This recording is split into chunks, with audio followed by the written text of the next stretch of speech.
Chloe had meticulously planned an elegant dinner party to celebrate her promotion to vice president of marketing at the firm. White roses adorned the centerpiece on the long mahogany table. Candles glowed softly. Crystal glasses sparkled under the dining room chandelier. I was upstairs, in my master bedroom, putting the finishing touches on my outfit. I wore a modest but sophisticated navy blue cocktail dress. On the lapel, I pinned the antique silver brooch my mother had given me just before she passed away. I looked at myself in the mirror and smiled. Today, my daughter is celebrating her success. I want to be there to witness it. Then I heard her voice from the bottom of the stairs. "Mom?" I stepped out into the hallway. "Yes, honey?" Chloe walked up 3 steps, stopping barely halfway, as if she didn't want to get too close. "Don't come down, please." I stood still. "Excuse me?" She lowered her gaze. She took a deep breath, and when she looked back up at me, her eyes were cold, not like my daughter's at all. "You're embarrassing, Mum."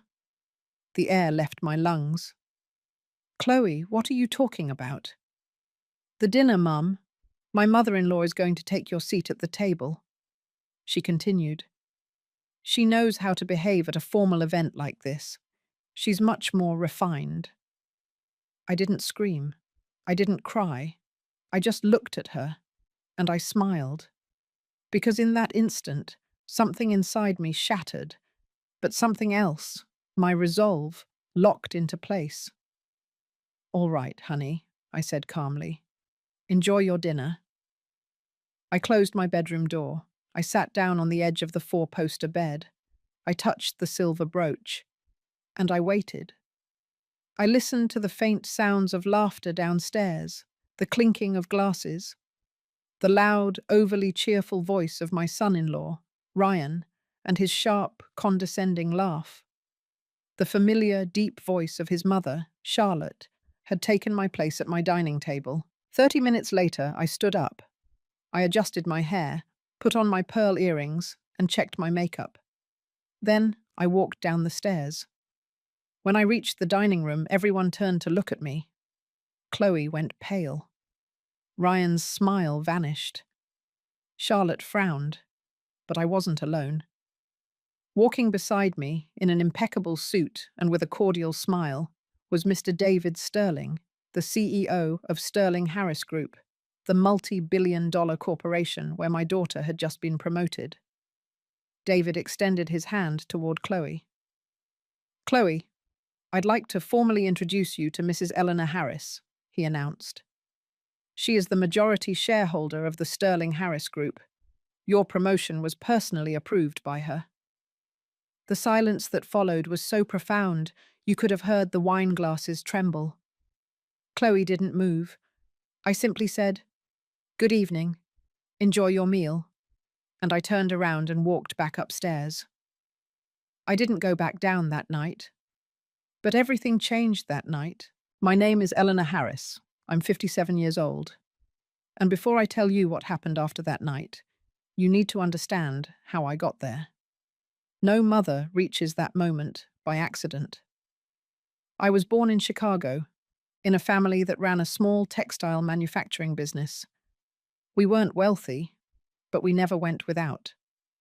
I learned the value of hard work from an early age, the smell of freshly cut fabric, the sound of machines starting up before dawn. My father's hands stained with ink as he reviewed invoices every night.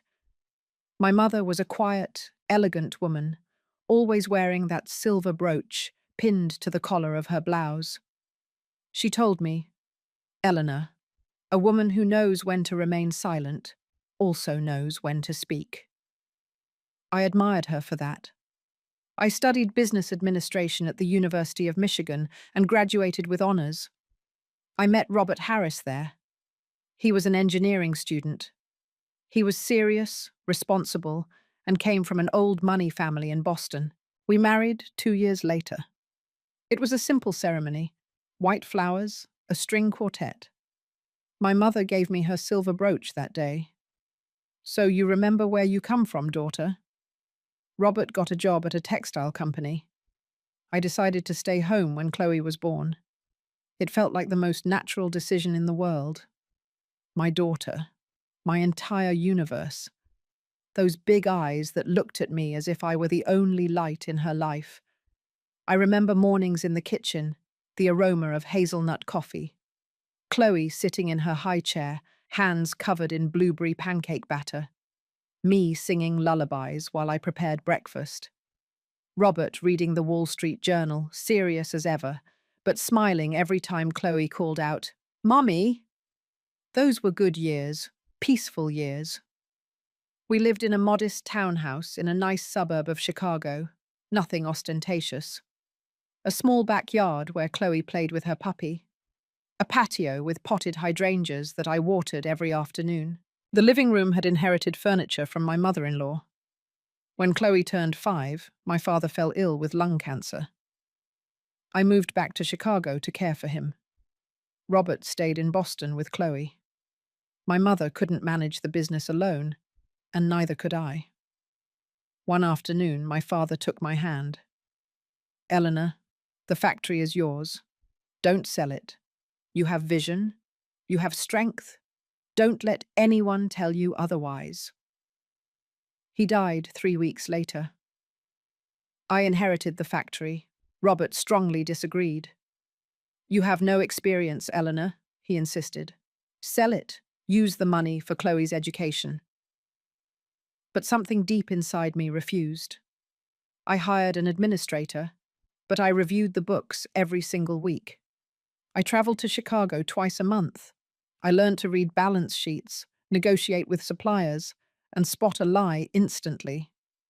The factory grew. In 5 years, we doubled production.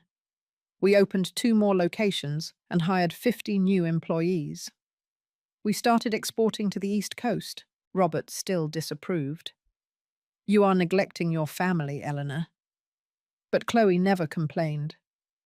I would arrive home exhausted, but I always made time for her, to help her with her homework, to take her to the movies on Sundays, to listen to her talk about her dreams. "Mum," she would say, "when I grow up, I want to be just like you." Those words filled my heart. When Chloe was 12, Robert died in a car accident. A truck ran a red light. They told me he felt no pain. It was instantaneous. We were alone, Chloe and I. I cried for months, but I couldn't fall apart. I had a daughter. I had a company. I had responsibilities. I kept going. Chloe attended the best private schools. She never lacked anything. French lessons, summer trips to Europe, a new laptop every single year, everything she desired. I worked 12 hours a day, but every night we ate dinner together no matter what. That was our rule. "How was your day, sweetheart?" "Good, Mum. And yours?" "Tiring, but seeing your face makes it better." She would smile. When she turned 18, I told her, "Chloe, everything I have built is for you. Someday, this will all be yours." She hugged me. "Thank you, Mum. I won't disappoint you." She went to a prestigious university, studying business administration just like me. She hung out with friends. She dated. A normal life. I was incredibly proud. Until she met Ryan. He was a handsome, charming guy. Perfect smile. Son of a well-established family from Greenwich, Connecticut. His father was a prominent lawyer. His mother, Charlotte, organized major charity galas. At first, everything seemed fine. Ryan would come for Friday dinners. I would cook my famous lasagna or beef tenderloin. Chloe laughed more. She seemed happy. But something about Ryan's eyes, and later about Charlotte's, always bothered me. There was a coldness, a way they had of looking me up and down, as if I were less. One afternoon, I overheard a conversation. Chloe was on the phone in the backyard. I was watering the garden. "Yes, Mum," she said. I know, but Ryan has a solid future. Then she added, and his mother has the right connections. That's what matters.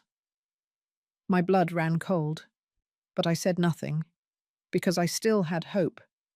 I still believed my daughter would see the truth. They married 2 years later. A huge wedding.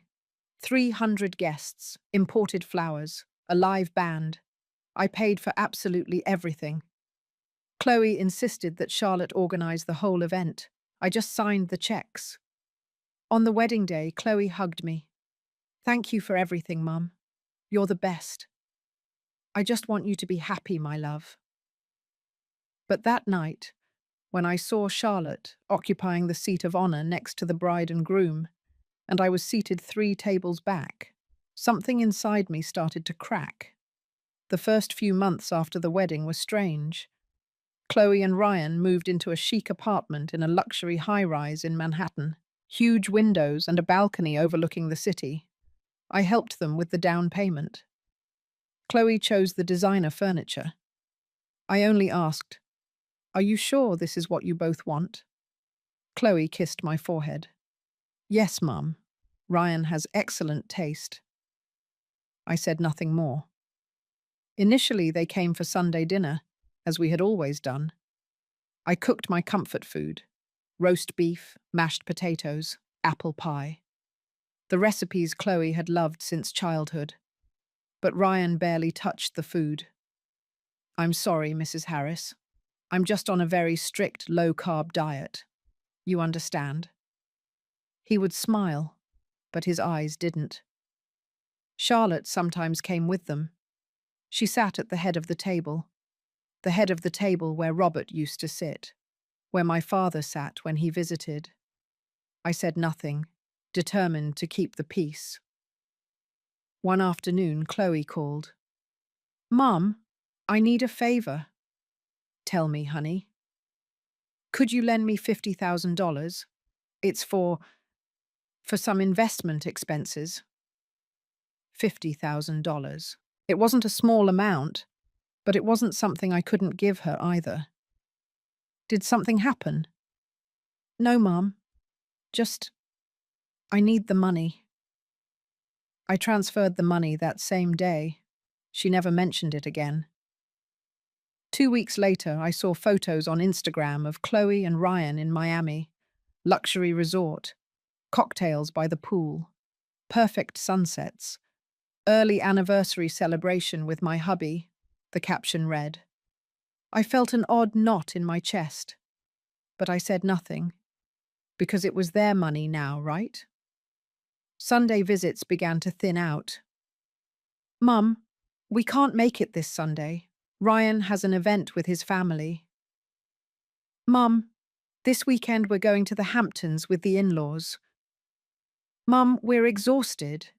Do you mind if we just stay in and rest?" I never minded. I always said, "Of course, my love. Get some rest." But the house started to feel bigger, emptier. One day, I decided to surprise them. I stopped by their Manhattan apartment unannounced. I brought a container of my famous homemade macaroni and cheese. I knew Chloe loved it. I rang the doorbell. Ryan opened the door. He was wearing an expensive silk robe. His hair was perfectly styled, impeccable, even at home. "Mrs. Harris?" "Hello, Ryan. I brought mac and cheese. I thought, Chloe isn't here." "Oh, she went out?" "She's at work. Didn't she tell you? She got a job at Sterling Harris Group. She's been there for 3 weeks." Sterling Harris Group, my company, the company I founded, the one I built, that bore my last name, and my daughter was working there, and I didn't know it.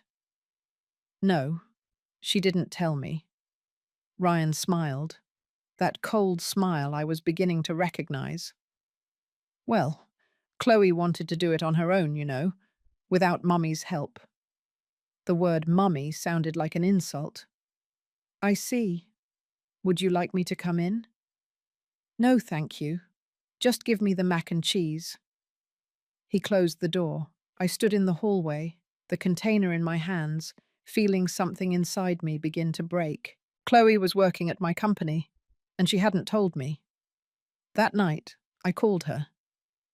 Chloe, why didn't you tell me you were working at Sterling Harris Group? Silence. Mum, I wanted to tell you, but what? I didn't want you to think I was taking advantage of you. I would never think that. I know, but Ryan says I have to make my own path. That if you help me, people will think I'm worthless on my own. Ryan says. Ryan says, Chloe, you are worth so much. You always have been. Thank you, Mum. But please understand. I need to prove to the world that I can do it alone. All right, honey. I hung up, and that night, I cried because my daughter was working at the company I built for her, and I didn't even know it. Sometimes we trust the wrong people too much. Have you ever been disappointed by someone you loved? Tell me your story in the comments. I want to hear from you. The weeks passed. Chloe started climbing fast at the company. Too fast. David Sterling, my CEO, called me. Mrs. Harris, your daughter is very capable, very hard-working. I'm glad to hear that. We've thought about promoting her to logistics supervisor. Already, she has potential.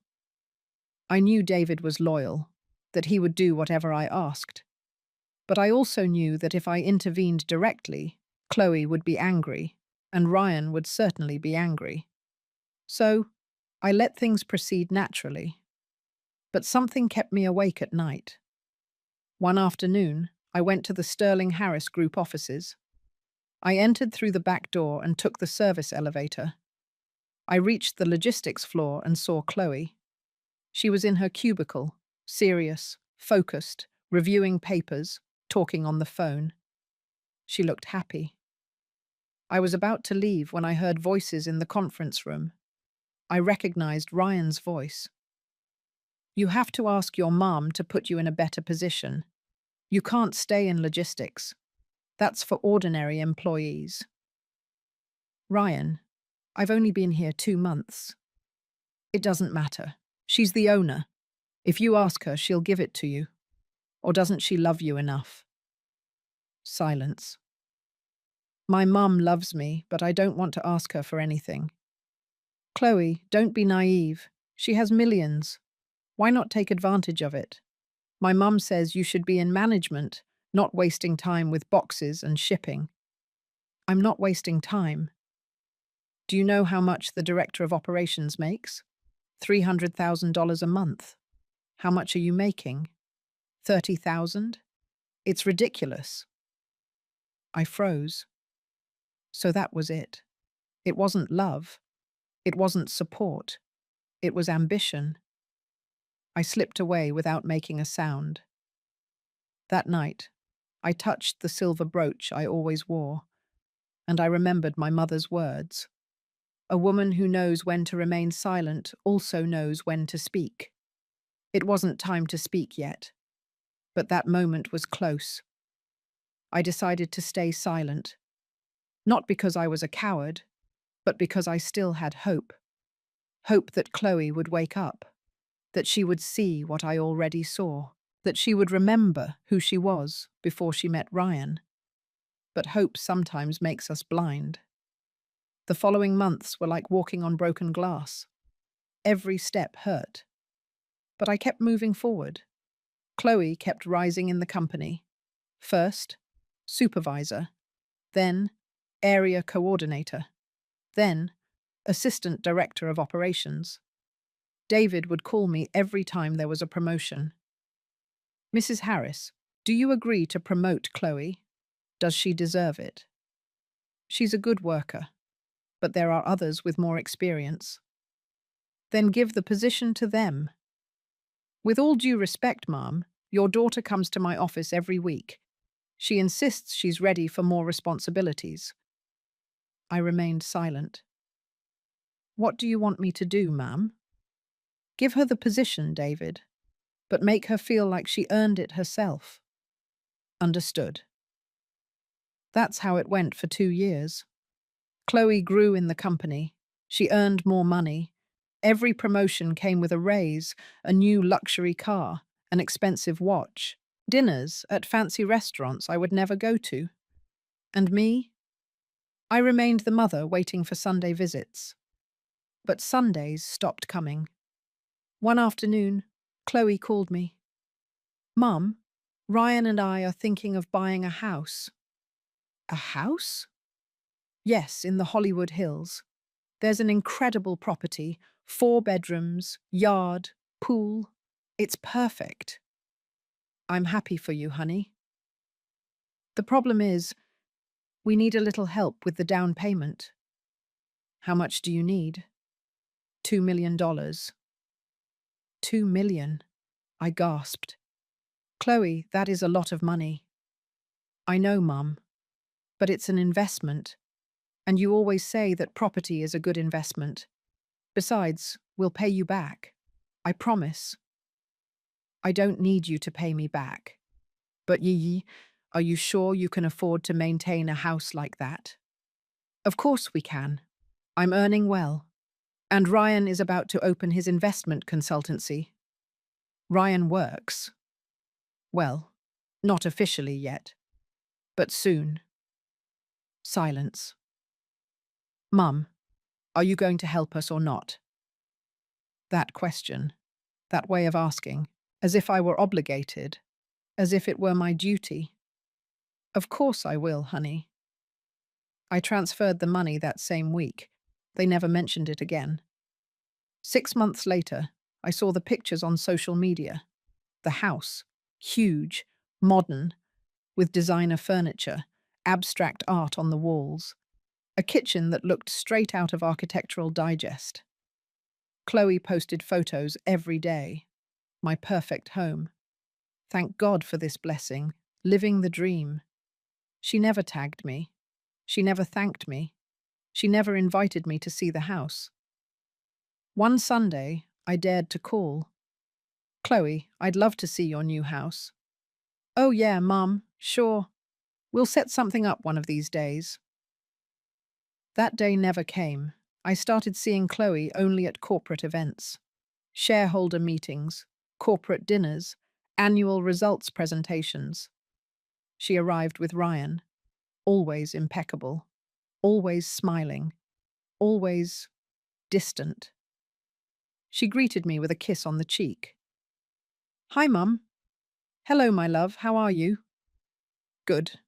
Busy, you know? And she would leave. Ryan looked at me from afar, with that calculating smile I knew so well. Sometimes he would approach. Mrs. Harris, what a nice dress. Thank you, Ryan. It's from where? A boutique in downtown Chicago. Ah, how lovely. But the tone said the opposite. Charlotte also came to those events, always on Ryan's arm, always elegant, always looking at me as if I were the intruder. One night, during a New Year's Eve gala, Charlotte sat next to me. Eleanor, how nice to see you. Likewise, Charlotte. Listen, I wanted to tell you something. Chloe has grown so much at the company. It must be a source of pride for you. It is. Ryan and I always tell her to take advantage of this opportunity. Not everyone has a mother, so generous. Generous. The word hung in the air like a veiled insult. I just want the best for my daughter. Of course, all mothers want that. But sometimes you have to know when to let them go. Let them fly solo. Do you understand me? I looked her straight in the eye. I understand perfectly, Charlotte. She smiled and walked away. That night, when I got home, I sat in the living room, in the same armchair where I used to read bedtime stories to Chloe. I touched the silver brooch, and I cried. I cried because my daughter was drifting away. I cried because she no longer called to tell me about her day.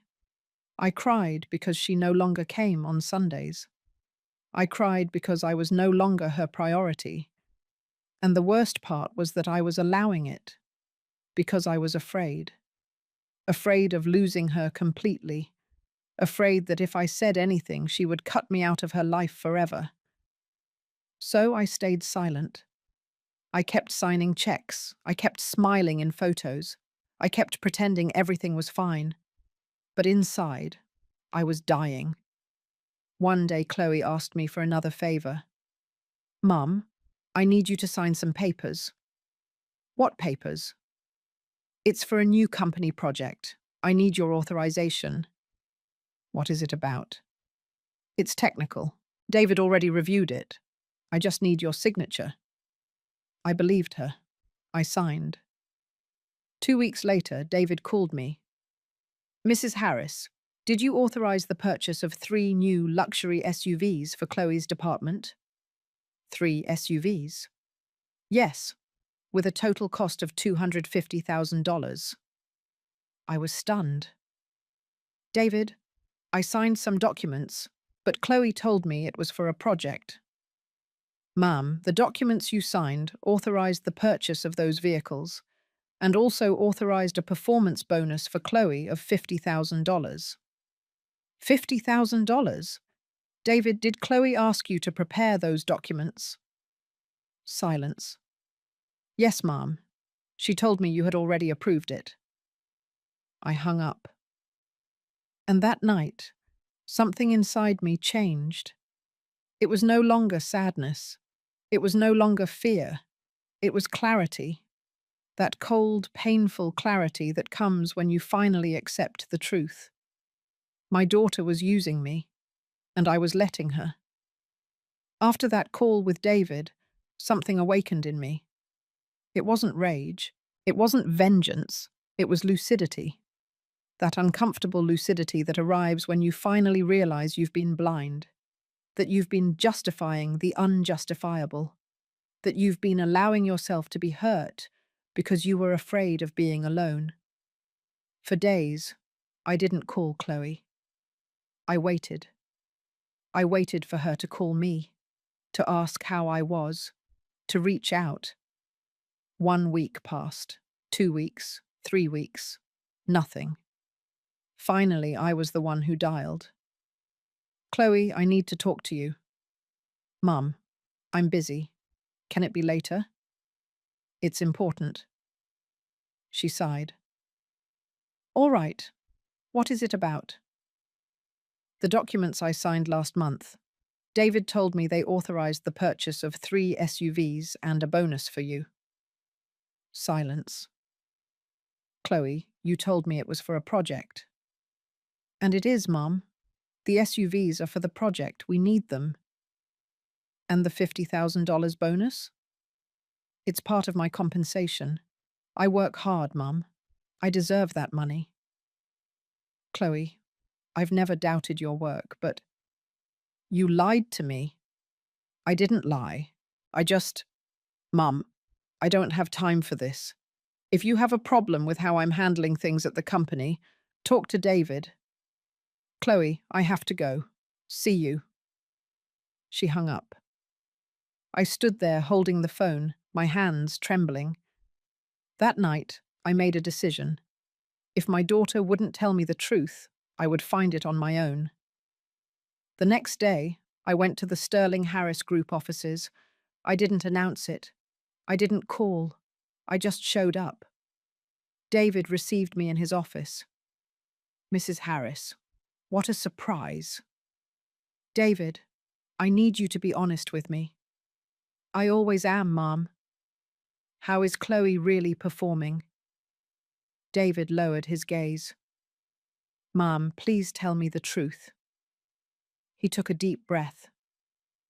Chloe is intelligent. She has potential.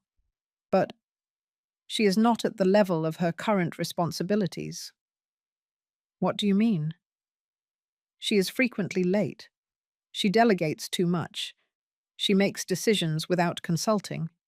And when something goes wrong, she blames others. I remained silent. Several employees have complained. They say Chloe has favoritism, that she only got where she is because she is your daughter. And is that true? David looked me straight in the eye. You know the answer, Mom. Yes, I did know. Why didn't you tell me sooner? Because you asked me to treat her like any other employee. And I did. But every time I try to set limits, she tells me she's going to talk to you, that you support her. I never said that. I know, but she uses it as a shield. I stood up. Thank you, David, for your honesty. What are you going to do, Mom? I don't know yet. I left that office with a broken heart, but also with clarity. That afternoon, I did something I had never done before. I searched Ryan's and Chloe's social media profiles, not just the public photos, but also the comments, the tags, the interactions. And there I found something that chilled me to the bone. A public conversation between Chloe and one of her friends. The friend had commented on a photo of the new house. Friend, what a beautiful home. How did you guys do it? And Chloe replied, haha, thanks. You know, Ryan has his contacts. And his mum, well, she always loosens the purse strings. I read that phrase over and over. She always loosens the purse strings, as if I were a bank account, as if my love had a price. I kept looking, and I found more. Photos of trips, expensive restaurants, designer clothes, costly jewelry, all tagged, all flaunted. And in the comments, always the same story. Ryan spoiled me. My husband knows how to treat me. Blessed with this man. But never, never did she mention where the money came from. Never did she mention that I had paid for the house. Never did she mention that I had paid for the cars. Never did she mention that I had built the company where Chloe worked. It was as if I didn't exist. I couldn't sleep that night. I stayed sitting in the living room, the silver brooch clenched in my fingers, and I remembered something my mother once told me. Eleanor, when someone erases you from their story, it's because they know that without you, there is no story. The next day, I decided to do something that hurt deeply. I went to Chloe and Ryan's house, unannounced. I rang the doorbell. Ryan opened the door. He was wearing branded sweatpants, his hair in a perfect ponytail, a coffee mug in his hand. Mrs. Harris? Hello, Ryan. Is Chloe here? No, she's at work. I see. May I come in? He hesitated, but finally nodded. Of course. I walked in. The house was even bigger than I had imagined.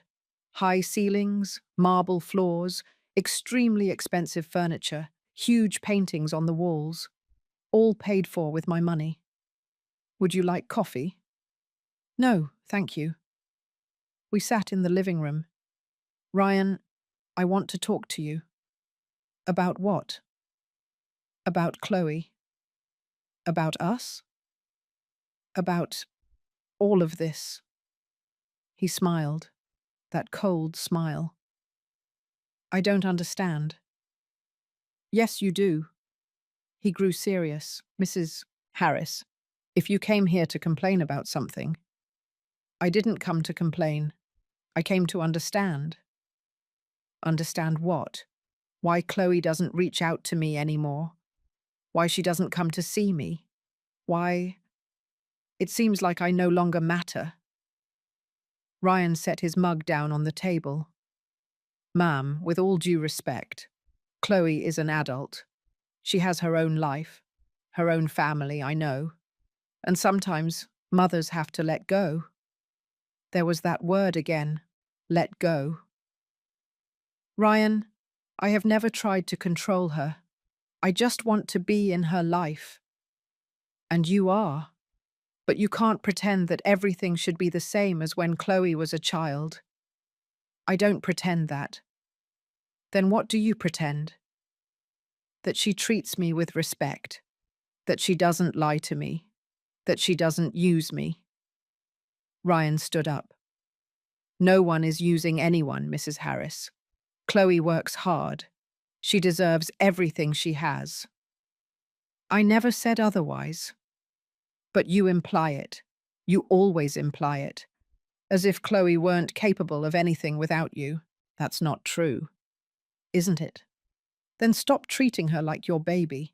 Stop hovering over her. Stop controlling everything.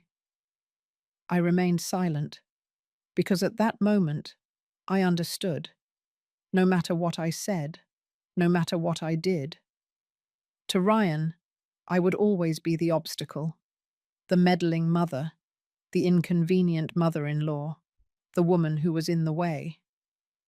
I stood up. Thank you for your time, Ryan. Mrs. Harris, don't worry, I understand. I left that house with tears in my eyes, but also with something else, with the certainty that I couldn't continue like this, that I could no longer beg for a place in my daughter's life, that I could no longer pay for love. That night, I called David. David, I need you to do me a favor. Tell me, Mom. I want you to organize a dinner at my house to celebrate Chloe's upcoming promotion. Promotion? Yes, we're promoting her to Director of Operations. Mom, are you sure? Completely sure. And who else will attend? Chloe, Ryan, his mother Charlotte, and you. Just the 5 of us. Just us. David hesitated. Mom, what are you planning? I smiled. Nothing bad, David. Just dinner. I hung up. And that night, as I touched the silver brooch, I knew the moment had arrived. The moment to speak. The moment to reveal the truth. The moment to let karma do its work. The week before the dinner was one of the longest of my life. Not because I was nervous, but because I had finally made a decision. And when a 57-year-old woman makes a decision after years of silence, that decision is definitive. Chloe called me 3 days before the dinner. Mum, David told me you organized a dinner to celebrate my promotion. That's right. Why didn't you tell me sooner? I wanted it to be a surprise. Oh well, thank you. You're welcome, my love. Will anyone else be there? Just the closest ones, Ryan, your mother-in-law, David. My mother-in-law? Yes, I thought it would be nice for Charlotte to be there. After all, she's part of your life now, too. Silence. All right, Mum. Are you happy about your promotion? Of course I am. I've worked hard for this. I know, honey. Well, I'll see you Friday then. See you. I hung up, and I smiled, because I knew something Chloe didn't. I knew that dinner was going to change everything.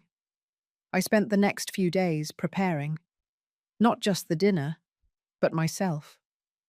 I went to my favorite stylist. I had my hair done. I got a manicure. I bought a new dress, a confident, elegant red, with a subtle but sure neckline. The woman in the mirror was no longer the one who had cried for months. She was a woman who had reclaimed her dignity. The Friday night arrived. I hired a catering service. White flowers on the table, candles, crystal glasses, silver cutlery, everything impeccable. The table was set for 6 people. At 7 o'clock, they began to arrive. Chloe came first, with Ryan. She wore a sleek blue dress, towering heels, perfect makeup, and long, glossy hair. Mum, Chloe kissed my cheek. Hello, my love. You look beautiful. Thanks. Ryan approached. Mrs. Harris, your house is lovely. It's been a while since we've been here. I smiled. Thank you, Ryan. It's been a while since I've been invited to yours, too. Ryan's smile froze. Oh, yeah. We've been so busy. I can imagine. Charlotte arrived 10 minutes later. She wore a cream-colored designer suit, a pearl necklace, and a branded handbag. She looked important. Eleanor, it's a pleasure to see you. Likewise, Charlotte. Your house is charming. Very cozy. Cozy. The word people use when they want to say small. Thank you. It's humble, but it's mine. We sat in the living room. I offered glasses of white wine. Chloe was nervous. She kept checking her watch. Is David coming? Yes, he'll be here shortly. Ryan looked at everything with those calculating eyes I knew so well. The furniture, the paintings, the decor. Mrs. Harris, have you ever considered remodeling? No, I like it the way it is. Ah, well, I could give you some ideas. You know, with my investment consultancy. I didn't know you had a consultancy, Ryan. Well, it's not officially open yet, but I'm working on it. Charlotte intervened. Ryan has so much potential. He just needs a little starting capital. She looked directly at me. I see. The doorbell rang. I stood up. That must be David. I opened the door, and there he was, in his impeccable suit, his leather briefcase, his professional smile. Mrs. Harris. David, thank you for coming. It's an honor. But David wasn't alone. Beside him was Mr. Thomas Miller, the corporate lawyer for Sterling Harris Group. Chloe didn't know him, but I did. We walked into the living room. Chloe immediately stood up. David? Good to see you, Chloe.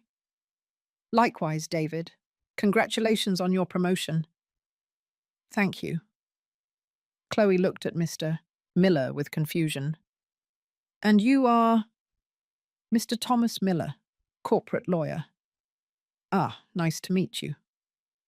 We sat at the dining table.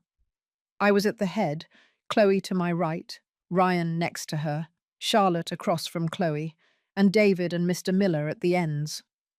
The catering service served dinner, cream of asparagus soup, arugula salad with raspberry vinaigrette, filet mignon with scalloped potatoes, fresh baked bread. Everything was perfect, but the atmosphere was tight. Chloe tried to make conversation. Mum, the food is delicious. Thank you, honey. Did you cook it? No, I hired a service. I wanted everything to be special. Ryan intervened. It's very elegant, Mrs. Harris. I didn't know you liked to host dinners like this. There are many things you don't know about me, Ryan. His smile faded. Charlotte tried to break the tension. Well, we're here to celebrate Chloe. You must be very proud, Eleanor. I've always been proud of my daughter. Of course. And now, with this promotion, she'll surely have many more responsibilities. That's right. Chloe took a sip of wine. David told me the position includes a considerable raise. Yes, David replied. Director of Operations has a salary of $350,000 a month. Ryan almost choked on his wine. 350,000? That's very generous. Charlotte smiled widely. Sterling Harris Group values its employees, I said. Especially when they're family, Charlotte added. There it was, the insinuation. I placed my fork on the plate. Charlotte, what do you mean by that? She adjusted her chair. Nothing bad, Eleanor. Just that it's logical for Chloe to have certain advantages. She's your daughter. It's natural for you to support her. Advantages? Yes, you know, quick promotions, bonuses, opportunities. Chloe intervened. Mum, I've earned every promotion. I know, honey. No, you don't know, because you've never been there. You've never seen how hard I work. Ryan touched her hand. Chloe, calm down. But she was already upset. No, Ryan. I'm tired of this. I'm tired of everyone thinking I'm only where I am because my mum is the owner. I remained silent. I've worked hard, Mum. I come in early. I stay late. I solve problems. I make decisions. And still, everyone thinks you handed me everything. David cleared his throat. Chloe, with all due respect. What, David? Do you think that too? David looked at me. I signaled him with a nod. Chloe, you are a good worker. But there are things you should know. Like what? Like every one of your promotions was approved directly by your mother. Every salary increase, every bonus, every benefit. Everything went through her authorization. That's not true. Yes, it is, I said. Everyone looked at me. I stood up from my chair. I touched the silver brooch on my dress. Chloe, I need to tell you something, and I need you to listen without interrupting. Mum, please. She fell silent. I took a deep breath. 32 years ago, I inherited a small textile factory in Chicago. No one believed in me. Not your father, not my brothers, not my associates. Everyone thought I would sell it, that I would fail. I walked around the table. But I didn't. I worked 14 hours a day. I learned from scratch. I negotiated. I fought. And little by little, that small factory became the Sterling Harris Group. Chloe looked at me with wide eyes. When your father died, you were 12. We were alone. And I promised you that you would never lack anything. And I kept that promise. Mum, I know all that. No, you don't, because I've never told you what it cost. I stopped in front of her. I paid for the best schools, the best trips, the best clothes, the best life. I never asked for anything in return. Only is that you be happy. Ryan lowered his gaze. When you married Ryan, I gave you $200,000 for your house. You never paid me back.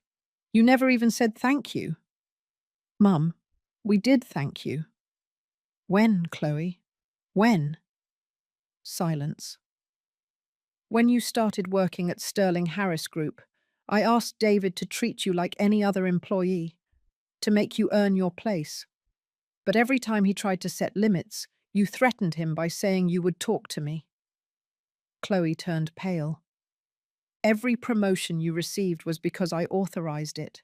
Every bonus, every benefit, every opportunity, everything. Everything came from me. Mum, I didn't know. Of course you did. Everyone did. I looked at Ryan. You knew. That's why every time you needed money, Chloe asked me. Because you knew I would always say yes. Ryan opened his mouth, but nothing came out. I looked at Charlotte. And you knew it too. That's why you always treated me as if I were a bother. Because you knew that without me there would be nothing. Charlotte turned red. Eleanor, I never… Yes, yes, you did.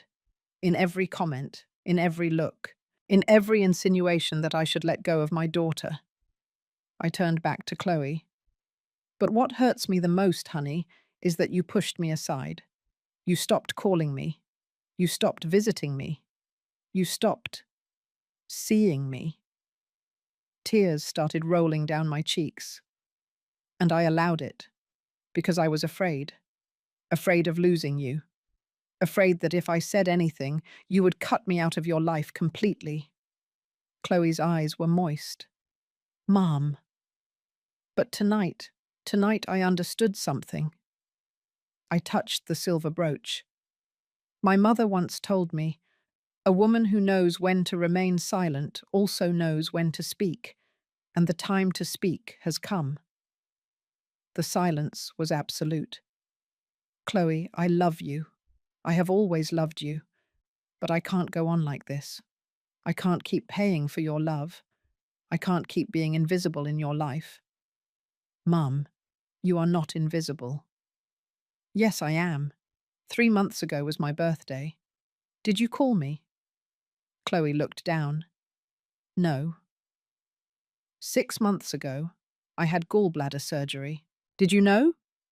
No. A year ago, I sold the Chicago factory, the one I inherited from my father, the one that hurt so much to let go of. Did you find out?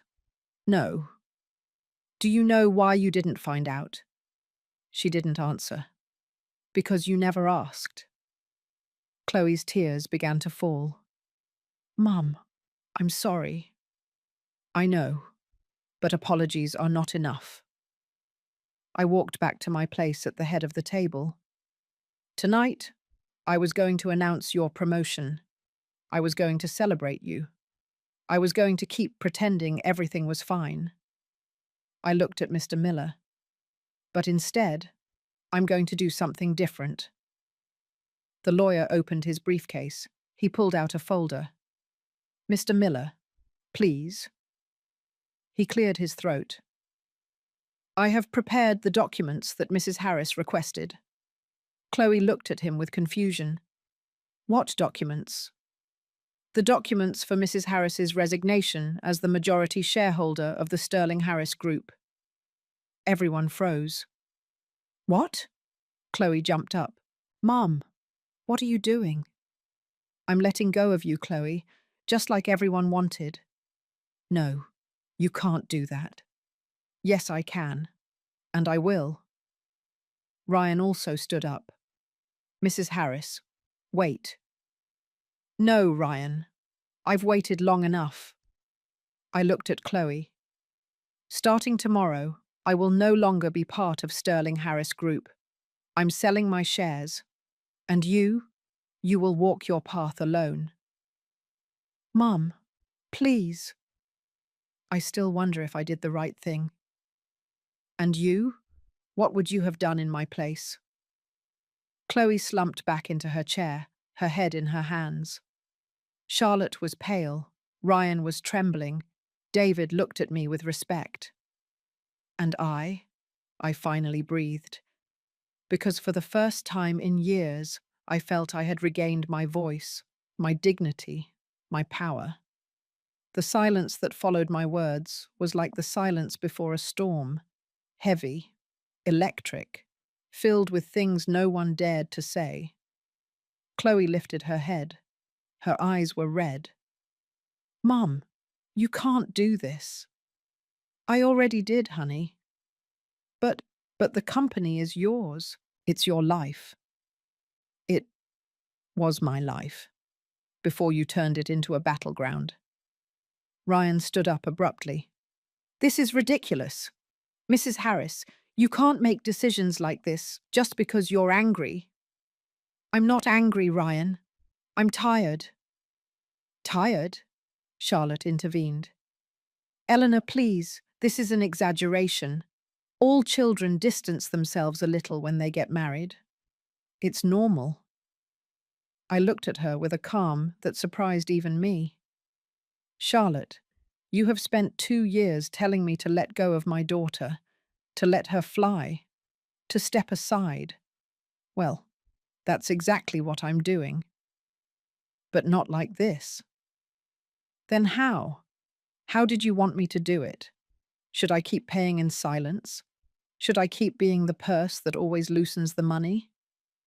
Ryan went pale when he heard those words. He recognized his own comment on social media. I never said, yes, you did. She always loosens the purse strings. Do you remember? The color completely drained from his face. It was a thoughtless comment. Thoughtless comments are the most honest, Ryan. Chloe looked at me with a mixture of pain and confusion. You checked my social media? Yes, because you erased me from your real life. All I had left was to watch your fake life on the internet. Mum, that's not fair. You know what's not fair, Chloe? That your mother pays for your house and you never invite her to see it. That your mother authorizes your promotion and you embarrass her in front of guests. That your mother builds a company for you and you act as if you raised it alone. Every word was like a knife, but not of rage, of truth. Chloe covered her face with her hands.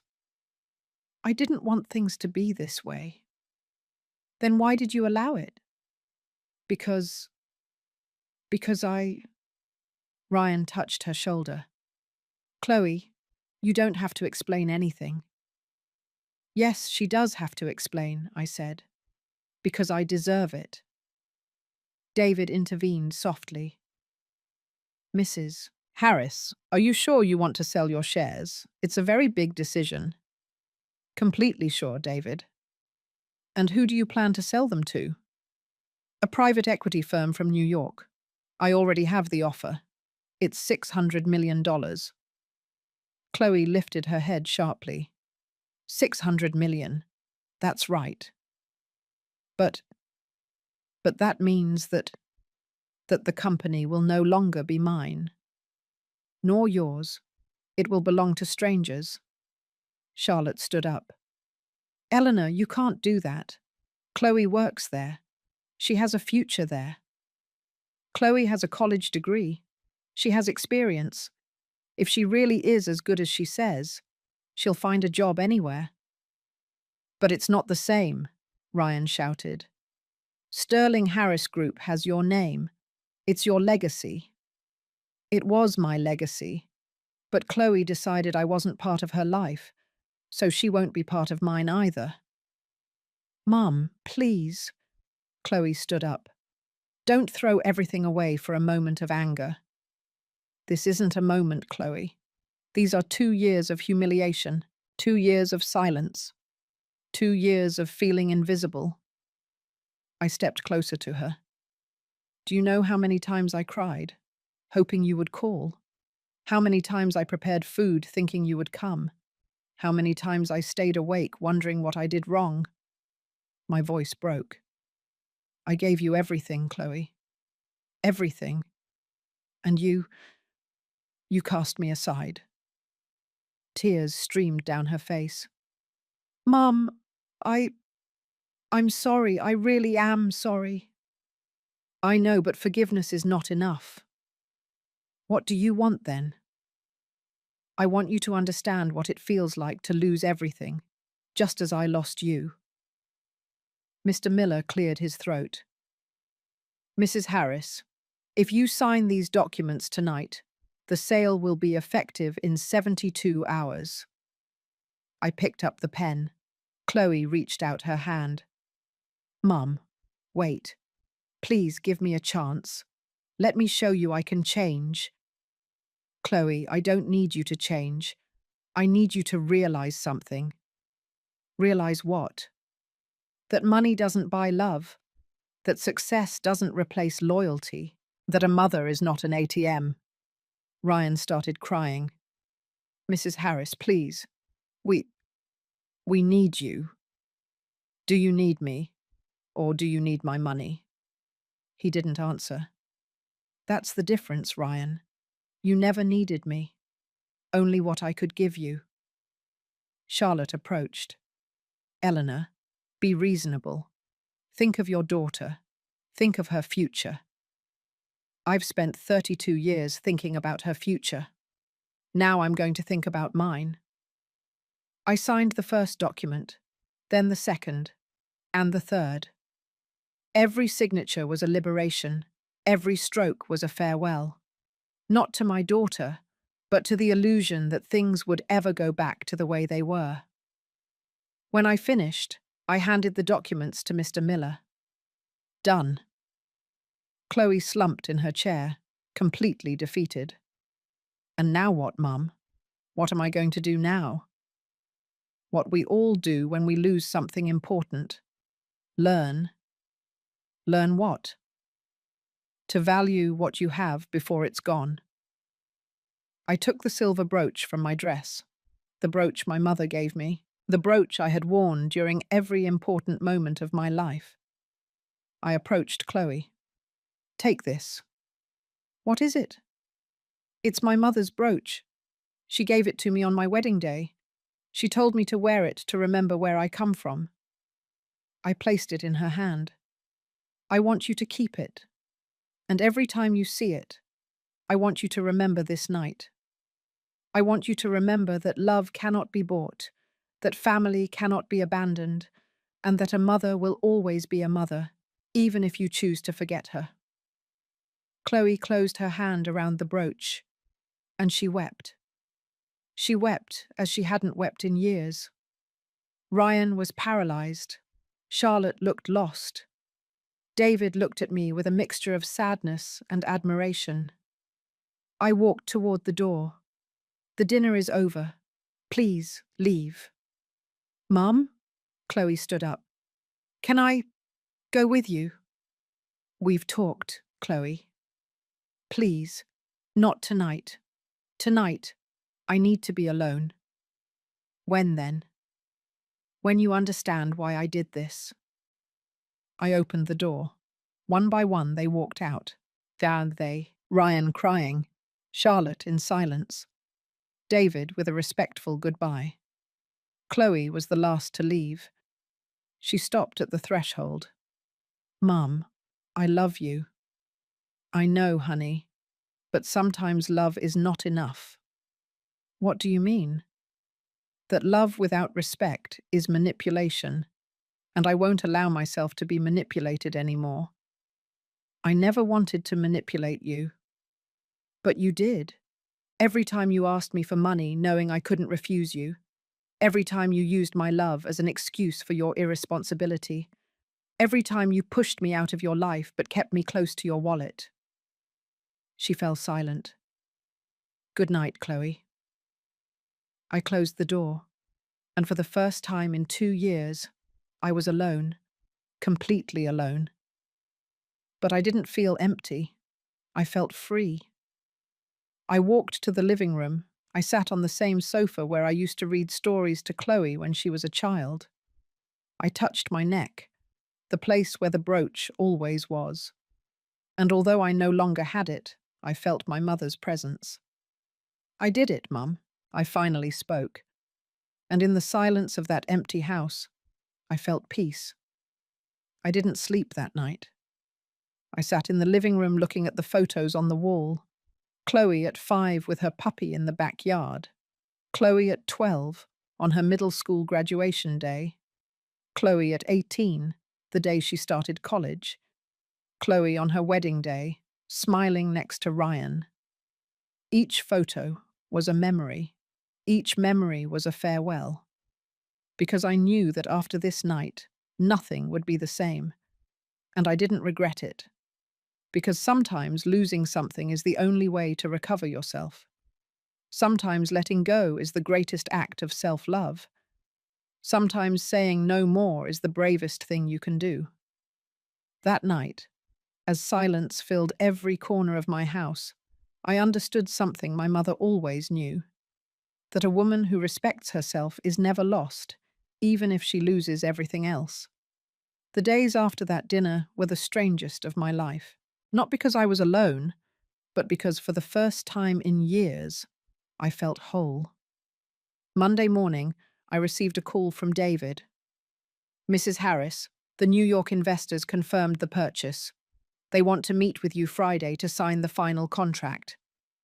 Perfect, David. I'll be there. Can I ask you something? Of course. Are you sure about this? There's still time to reconsider. I looked out the window. The garden I had cared for years, the hydrangeas Robert planted, the rocking chair where I used to sit and think.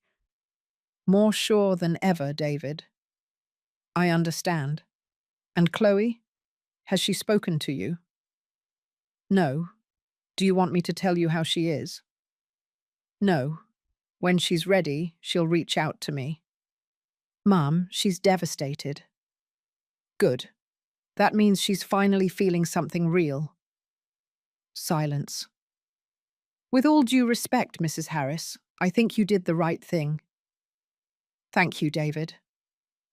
I hung up, and for the first time in weeks, I smiled. The following days were a mixture of liberation and melancholy. I packed all of Chloe's photos into a box. I didn't throw them away, but I didn't leave them in sight either. I cleaned the house. I donated old clothes. I rearranged the furniture. I opened the windows. It was as if I was cleaning my life, letting go of what no longer served me. Wednesday afternoon, the doorbell rang. I opened the door. It was Ryan. His eyes were swollen. He was unshaven, his hair messy, wearing simple jeans and a hoodie. I had never seen him like that.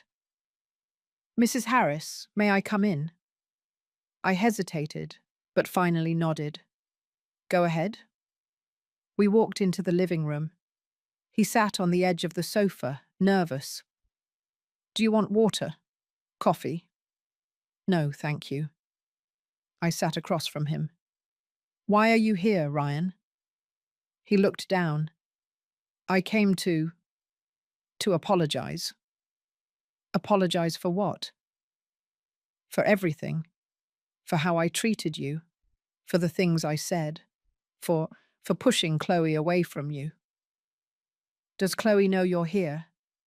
No. She is very upset, Mrs. Harris. She hasn't slept. She barely eats. She just sits there staring at the brooch you gave her. I felt something in my chest, but I didn't give in. And you? How are you? Scared. Of what? Of losing everything. There it was, the truth. Losing everything, or losing the money.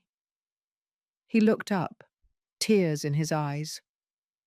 I know you think I only cared about the money, and maybe at first it was like that, but I do care about Chloe. Do you care about her? Or do you care about the life she gives you? I don't know. At least he was honest. Ryan, do you know why I did what I did? Because you were angry. No, because I was tired. Tired of being invisible. Tired of being used. Tired of my love being conditional. I never wanted you to feel that way. But you made me feel that way. You and your mother. Ryan started to cry. My mum. My mum always told me to marry someone who could give me a good life. That love isn't enough. That I needed security. And Chloe gave you that. Yes, but now I don't know if what I feel for her is love or habit. I remained silent, because that was a question only he could answer. Mrs. Harris, do you think Chloe loves me? I think Chloe loves the idea of you, the perfect husband, the perfect family, the perfect life. But I don't know if she really knows you. And do you think I know her? What do you think? He fell silent, and in that silence was the answer. Why did you really come, Ryan? Because I'm afraid everything will collapse. It already collapsed. The question is, what are you going to build now? And if we can't build anything, then we'll know the truth. What truth? That what you had wasn't real. It was an illusion sustained by my money. Ryan covered his face with his hands, and he cried. He cried like a lost boy, and for a moment I felt compassion for him. Ryan, I'm going to tell you something my mother once told me. A man who builds his life on the money of others will never be free, because he will always live in fear of losing it. And what should I do? Only you know that. He wiped his tears. Will you ever forgive us? I have already forgiven you, Ryan. Forgiving doesn't mean forgetting. And it doesn't mean going back. Then what does it mean? It means releasing the pain, but not releasing the lesson. He stood up. Thank you for having me. You're welcome. He walked toward the door but stopped. Mrs. Harris, Chloe misses you. A lot. I know. Do you miss her too? Every day. But that doesn't change what I did. Why not? Because love is not enough when there is no respect. Ryan nodded and left. I closed the door. And I realized something. Ryan didn't come to apologize for me. He came to apologize for himself, because he was beginning to understand what it feels like to lose something you never valued. Thursday night, I received a message from Chloe. It was a voice message. I hesitated, but finally I played it. Mum, it's me. I know you don't want to talk to me, and I understand, but I need to tell you something. Her voice sounded broken. You're right. About everything. I was a bad daughter. I used you. I ignored you. I made you feel invisible, and there's no excuse for that. I listened to her catch her breath. I've been thinking a lot about everything you said, about everything I did, and I realized that I lost you a long time ago. Not Friday, but years ago. Silence. And the worst part is I didn't even realize it. I was so busy trying to be someone important that I forgot the most important person in my life. My heart tightened. David told me you're signing the sale on Friday. And I understand why you're doing it. Because I forced you to do it. Because I showed you I didn't deserve your sacrifice. Her voice broke. I just want you to know that I love you, Mum. I've always loved you, even if I didn't show it, even if I acted like you didn't matter.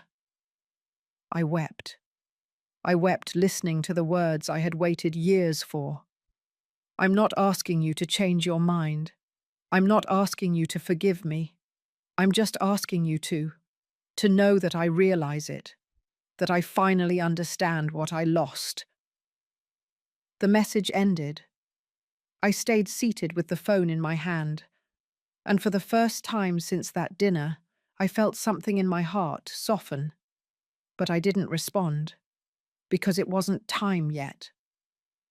Friday arrived. I dressed in a navy blue suit. I put on my pearl earrings. I styled my hair. I carefully applied my makeup. But I didn't wear the silver brooch, because that brooch was with Chloe now, and it was better that way. I arrived at the Sterling Harris Group offices at 10 in the morning, the building I had watched grow, the walls I knew by heart, the company I had built with blood, sweat, and tears. Everything was about to stop being mine, and I didn't regret it. David was waiting for me in the conference room. Next to him, 3 men in perfect suits, the New York investors. Mrs. Harris, these are Mr. Peterson, Mr. Schmidt, and Mr. Cohen. We exchanged greetings. It's an honor to meet you, Mrs. Harris. Sterling Harris Group is an exceptional company. Thank you. We sat down. Mr. Miller opened his briefcase. We have the contracts ready. If Mrs. Harris signs today, the transaction will be effective in 72 hours. Perfect. One of the investors cleared his throat. Mrs. Harris, before you sign, I'd like to ask you something. Why are you selling? Sterling Harris Group is at its best. The projections are excellent. It makes no sense to sell now. I looked out the window, toward the city that had been my home for so many years. I'm selling because I learned something important. What? That sometimes the most valuable thing you have isn't what you build, but knowing when to let it go. He nodded, respectfully. I understand. I picked up the pen, and I signed. Once, twice, 3 times. Every signature was a farewell, but also a new beginning. When I finished, the investors shook my hand. "It has been a pleasure doing business with you, Mrs. Harris." "Likewise." David walked me to the door. "Mum, what's going to happen now?" "Live, David. I'm finally going to live." "And Chloe?" "Chloe will have to learn to live too, without me." "Does she know the sale was signed today?" "I didn't tell her. It's going to hurt." "I know. But sometimes pain is the only way to wake up." David smiled sadly. "It has been an honor to work with you all these years." "The honor was mine, David." We hugged, and I walked out of that building for the last time, head held high, heart light, with the certainty that I had done the right thing. That night at my house, I made myself a cup of chamomile tea. I sat in the backyard, under the stars, and for the first time in years, I felt at peace. Because I had learned something that changed my life. That true love is not sacrificing yourself until you disappear. It's loving yourself enough to set boundaries. It's respecting your own dignity. It's knowing that you can lose everything, except yourself. And that night, as the wind rustled the hydrangea leaves, I felt my mother was with me, smiling, proud, because finally I had learned to let go. 3 months after signing the sale, my life was completely different. Not materially, but essentially. I sold the townhouse. It was too big for me alone, too many memories, too many shadows of the past. I bought a small condo in Santa Monica, with large windows that let in the light, a balcony with flower pots full of succulents, a kitchen where I only cooked for myself. It was perfect. I started doing things I had postponed for years. I took painting classes. I discovered I loved oil painting, the vibrant colors, the freedom to create something just for the pleasure of creating it. I joined a book club, women my age with stories similar to mine, divorces, distant children, rebuilt lives. We met on Tuesdays, we drank coffee, we talked about books and about life. For the first time in years, I had friends. One of them, Brenda, told me one afternoon, "Eleanor, you look different." "Different how?" "Lighter, as if a weight has been lifted off your shoulders." I smiled. That's exactly how I feel. During those 3 months, I didn't look for Chloe, and she didn't look for me. At first, it hurt. Every day I expected a message, a call, something. But little by little, the pain transformed into acceptance, and acceptance into peace. David called me occasionally, just to see how I was. "Mrs. Harris, how are you doing?" "Well, David, very well. I'm happy to hear that. And how is the company?" "The new owners are making changes, some good, some not so much." "And Chloe?" Silence. "What happened, David?" "Chloe no longer works at Sterling Harris Group." I froze. "What?" "The investors reviewed all the files. They found irregularities." "What kind of irregularities?" "Personal expenses charged to the company, unjustified bonuses, false performance reports." My heart stopped.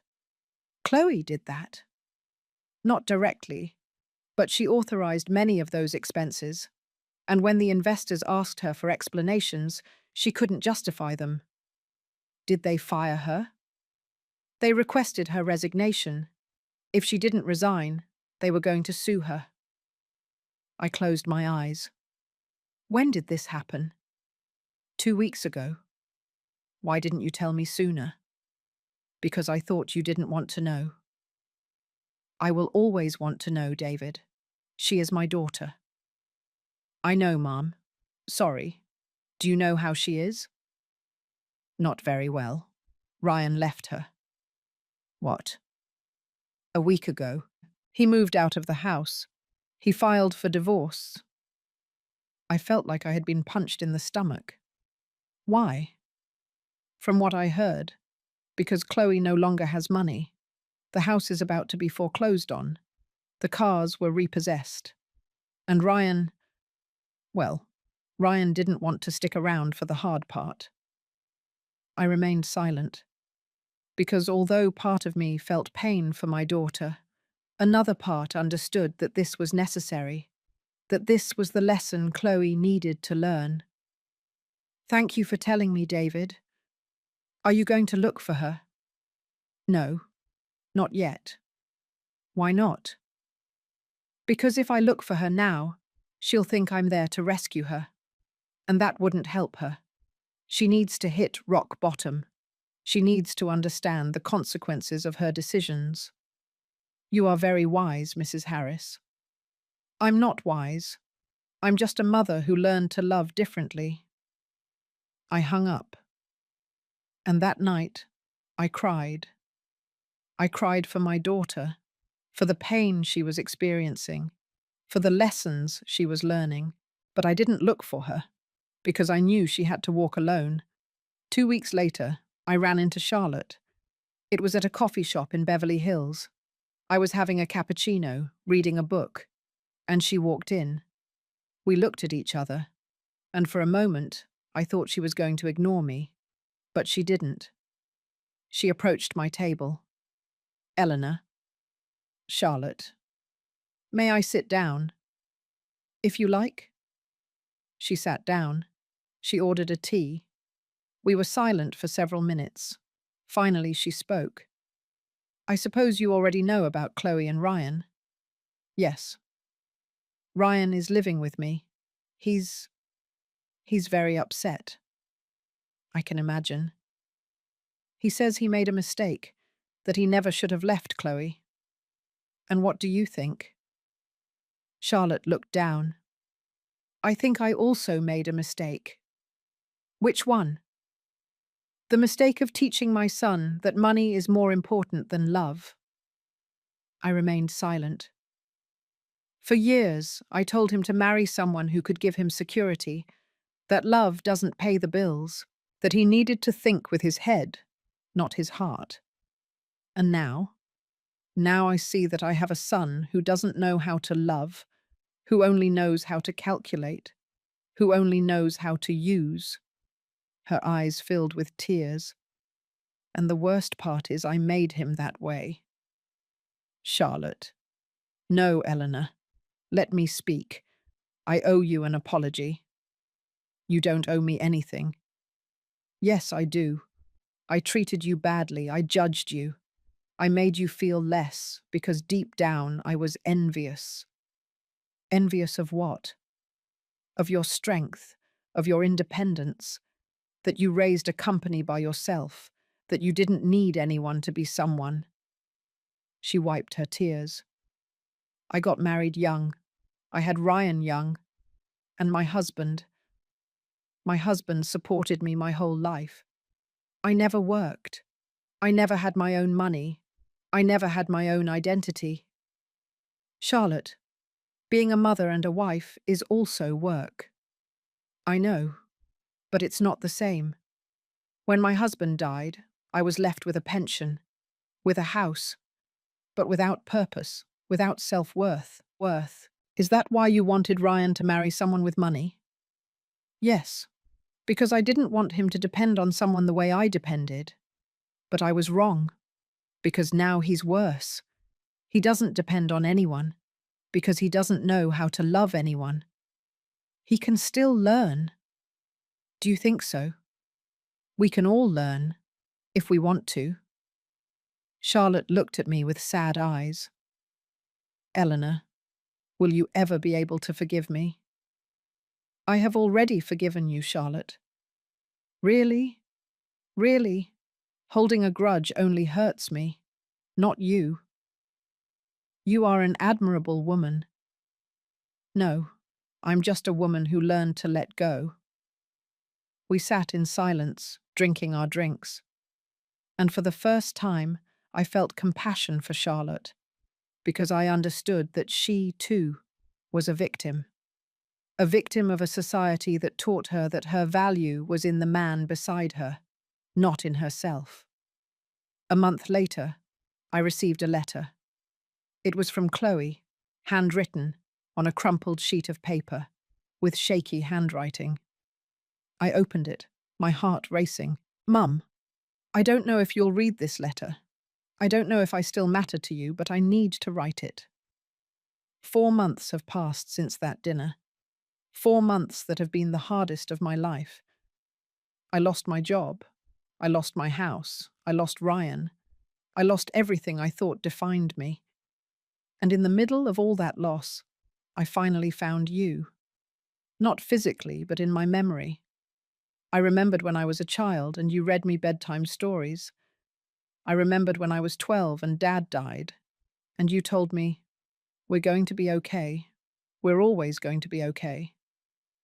I remembered when I graduated from college, and you cried with pride. I remembered all the times you were there, asking for nothing in return.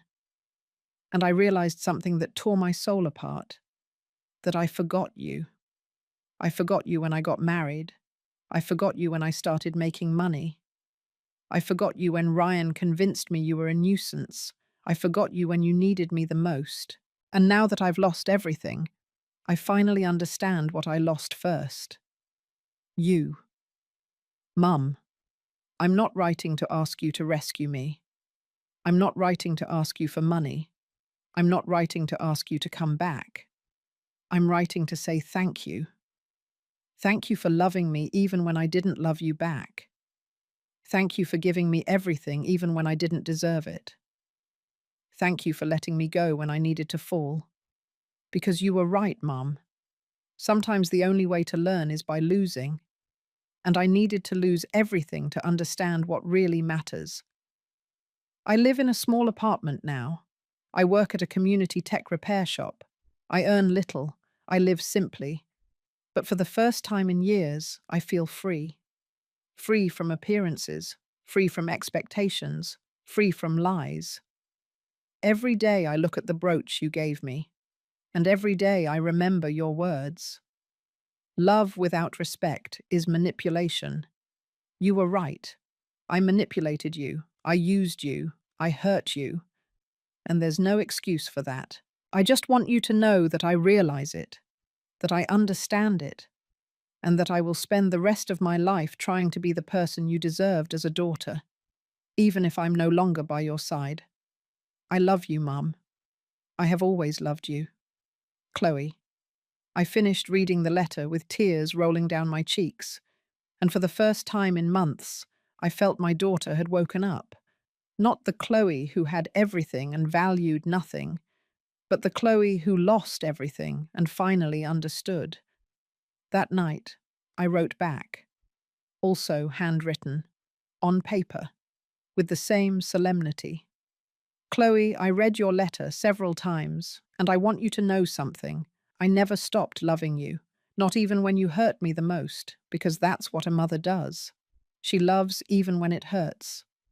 But a mother's love doesn't mean allowing herself to be hurt, and that's what I had to learn. That loving is not enduring, it's setting boundaries. That loving is not giving everything, it's teaching value. That loving is not staying silent, it's having the courage to speak. You did things that hurt me, deeply, but I also did things that hurt you, by letting you go, by selling the company, by taking the ground from under your feet. And I don't regret it, because now I see what you are capable of being. A woman who works with her hands, a woman who lives with dignity, a woman who finally understands that value isn't in what you have, but in who you are. I am proud of you, Chloe. Not the director of operations who earned $300,000, but the woman who works simply and lives honestly. Because that woman is real. That woman is free. That woman is my daughter. You once called me embarrassing. Years later, I see that same emptiness in Ryan's eyes as he is alone at his mother's house, regretful. Life always collects its debts. And although our path has been painful, I am grateful. Because you taught me something I needed to learn, that letting go is not stopping love. It's loving enough to let grow.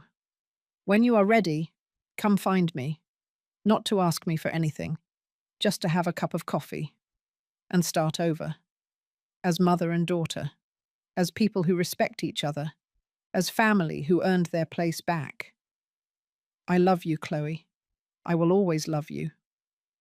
Mum, I sent the letter. And 2 weeks later, Chloe knocked on my door.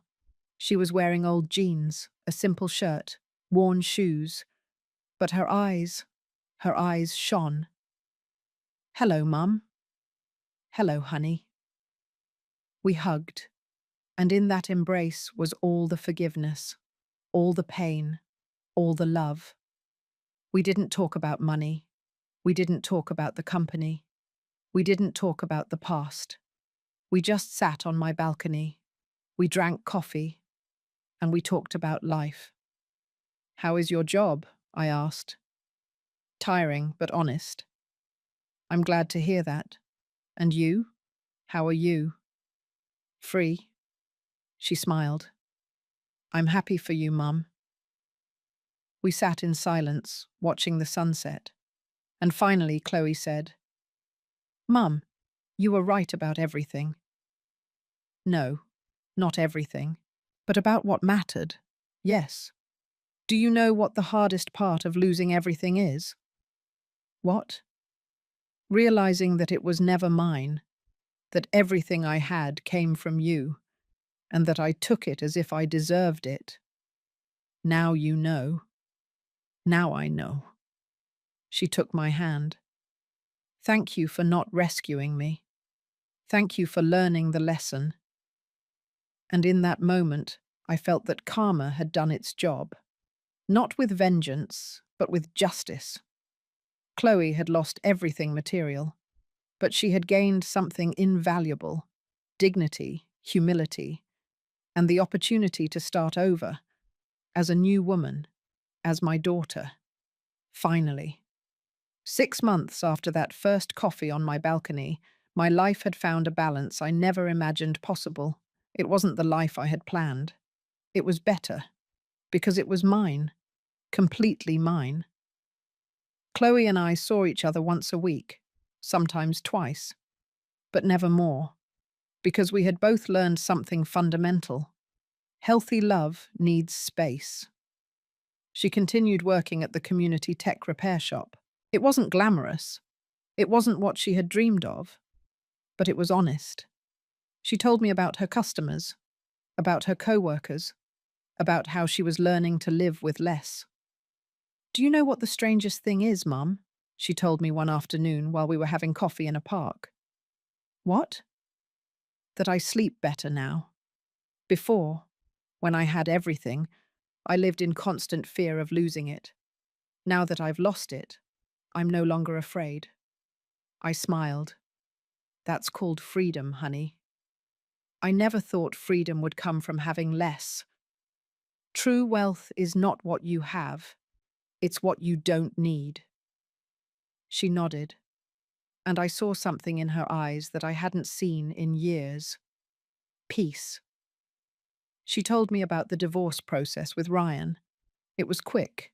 He didn't want anything from me because there was nothing left to take. How do you feel about it? Relieved.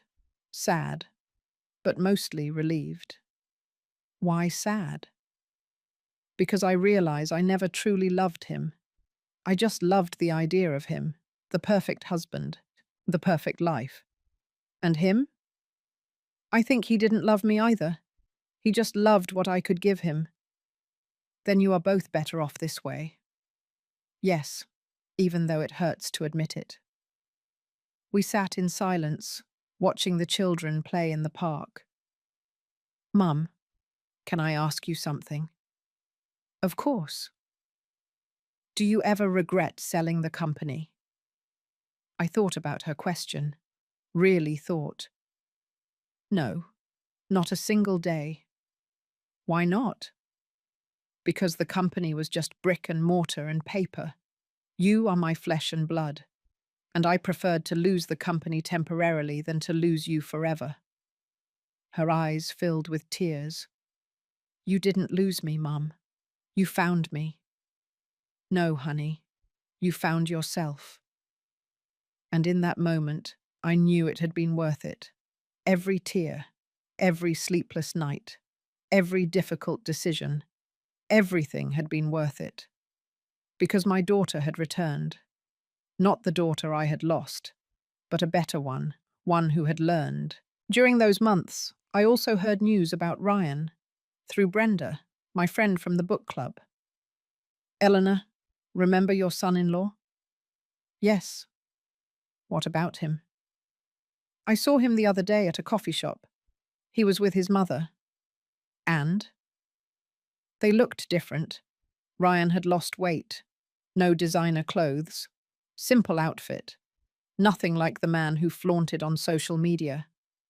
Did you talk to them? No, but I overheard them talking. Ryan was crying.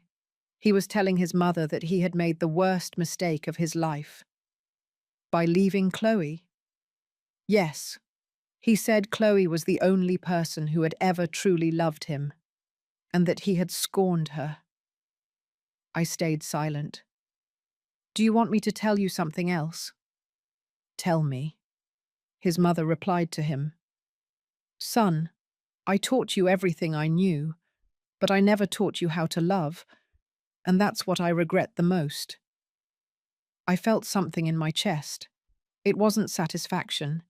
It wasn't revenge. It was compassion. Because I understood that Ryan was also a victim of an upbringing that taught him that a man's value was in what he could acquire, not in who he could be. Do you think he'll be okay? Brenda asked me. I hope so. Everyone deserves a second chance. Even him.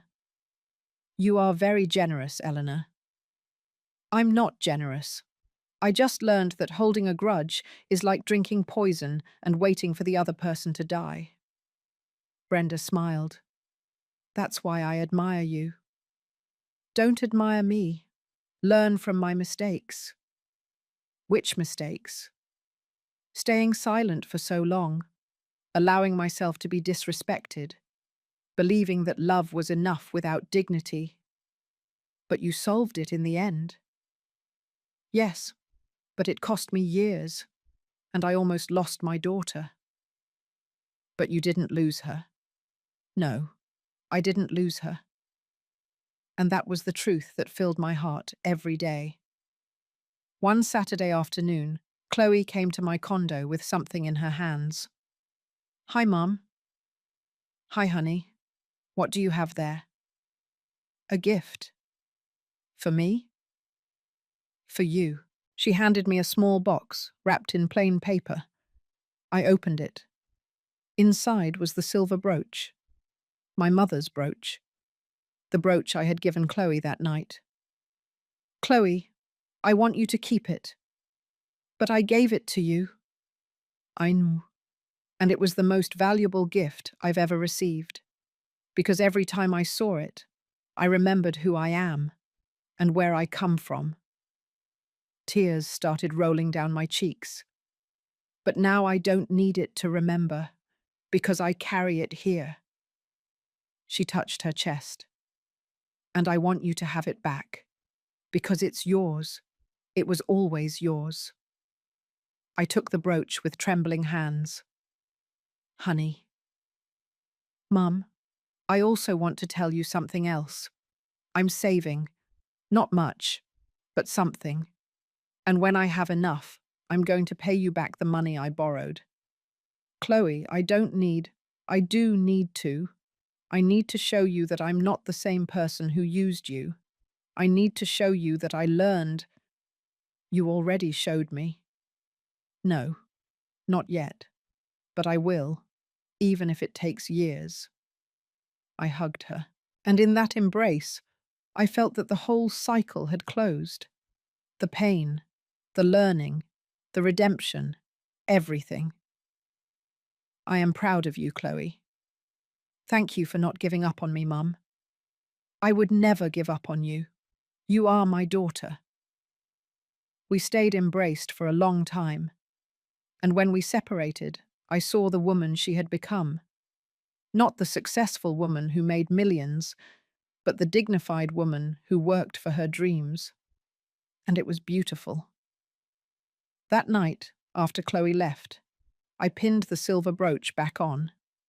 I looked at myself in the mirror and saw a different woman, a woman who had been through the fire, who had lost everything, who had cried until she ran out of tears, but who had emerged stronger, wiser, freer. I touched the brooch and heard my mother's voice. A woman who knows when to remain silent also knows when to speak.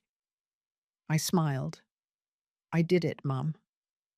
I finally spoke, and in the silence of my condo, I felt her presence, proud, satisfied, at peace. The following months brought a calm I hadn't experienced in years. I continued taking painting classes. I exhibited some of my artwork at a small gallery in Santa Monica. I didn't sell much, but it didn't matter, because I wasn't doing it for money. I was doing it for me. I continued going to the book club. The women became my family. We supported each other. We listened to each other. We understood each other, because we had all lived similar stories of sacrifice, of pain, of rebirth. One afternoon, while painting on my balcony, I received a call. It was David. "Mrs. Harris, how are you?" "Well, David. And you?" "I'm well, too. I'm calling to tell you something." "What happened?" "I resigned from Sterling Harris Group." "What? Why?" "Because the new owners don't have the values you had. Everything is just numbers to them. They don't care about people." "I'm sorry, David." "Don't be sorry. It was the best decision. I opened my own consulting firm, and guess who my first client was?" "Who?" "Chloe." I went silent. "Chloe?" "Yes. She has a business idea. Small, modest, but solid. She asked me to help her put together the business plan." "What is it about?" "She wants to open a tech repair shop, but with a social mission, repairing old devices to donate to low-income schools." I felt my heart swell with pride. "David, that is beautiful." "It is. And the best part is that she's doing everything on her own, with her savings, with her own work." "Does she need help?" "She made me promise not to tell you anything. She says she wants to do it alone." I smiled. "Then respect her wish." "I will. I just wanted you to know that your daughter is a good woman, Mrs. Harris. She is finally the woman you always believed she could be." "Thank you for telling me, David." "Thank you, Mom, for teaching us all what it means to have dignity." I hung up, and I cried. But this time, they weren't tears of pain. They were tears of joy. Because my daughter was building something, not with my money, not with my name, but with her hands, with her effort, with her heart. And that was worth more than any corporation. 6 months later, Chloe opened her shop. She invited me, but not as a guest of honor, just as another person. "Mom, I don't want you to feel obligated to come." "Are you kidding? I wouldn't miss it for anything." "It's small. Nothing compared to—" "Chloe, stop. It's yours. And that makes it great." On opening day, I arrived early. The shop was in a working-class neighborhood. It wasn't luxurious, but it was clean, organized, with a hand-painted sign that read, "Renewed Electronics, Second Chances for Everything."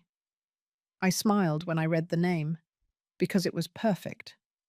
Chloe was inside, wearing an apron, preparing everything.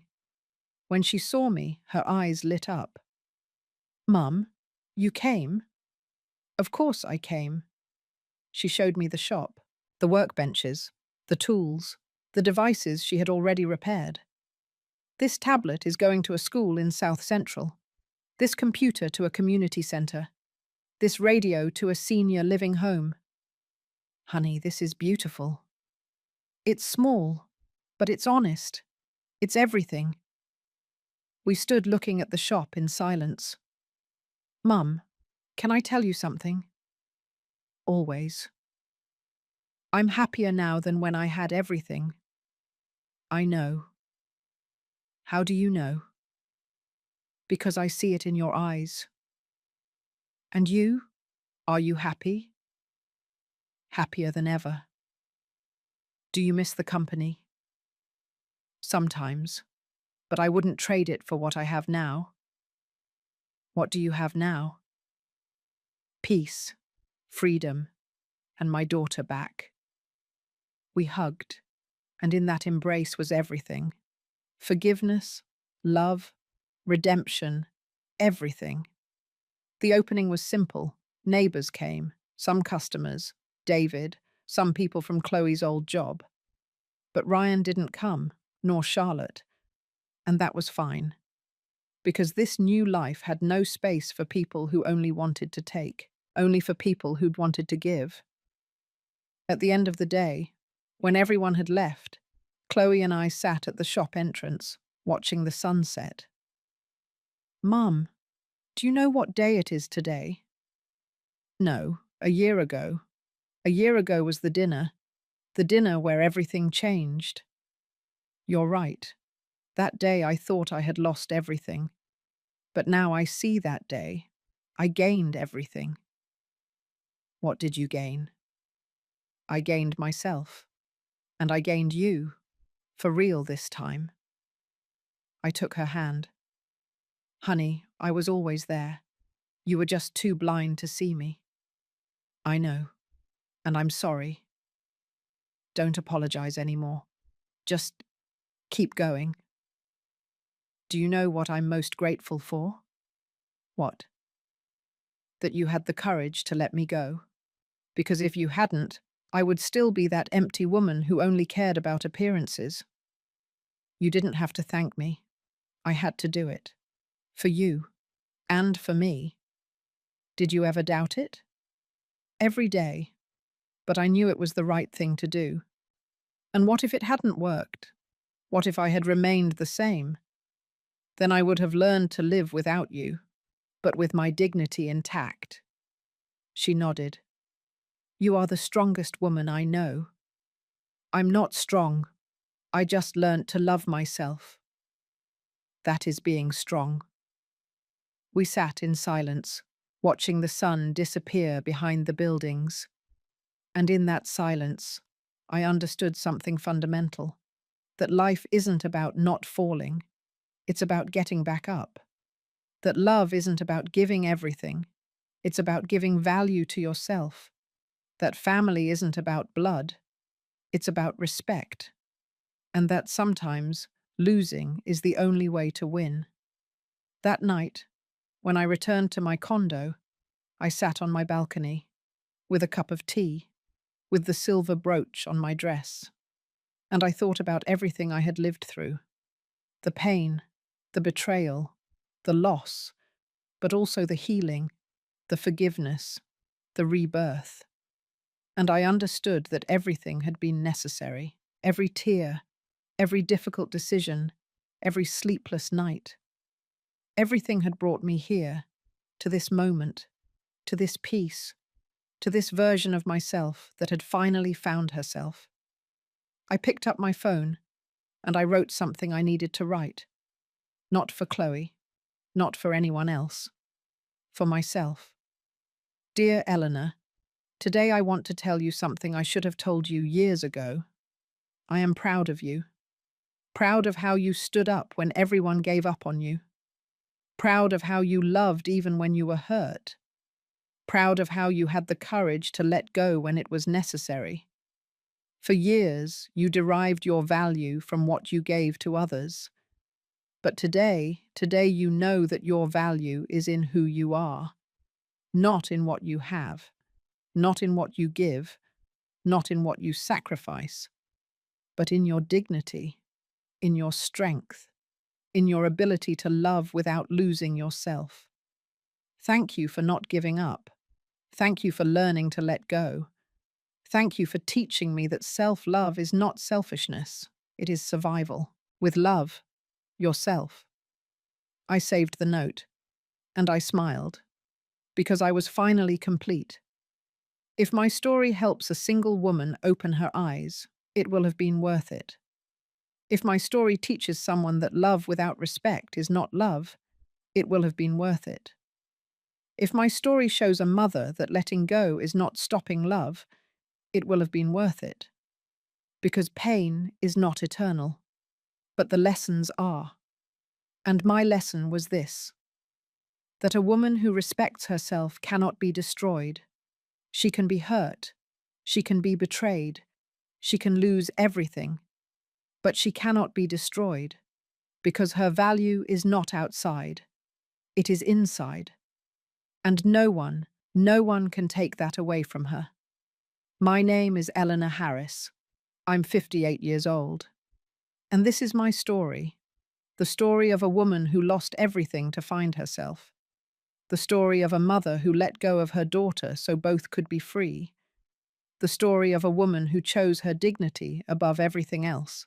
And if someone asked me today, was it worth it? I would say yes. 1,000 times. Yes. Because now I sleep in peace. Because now I live in freedom.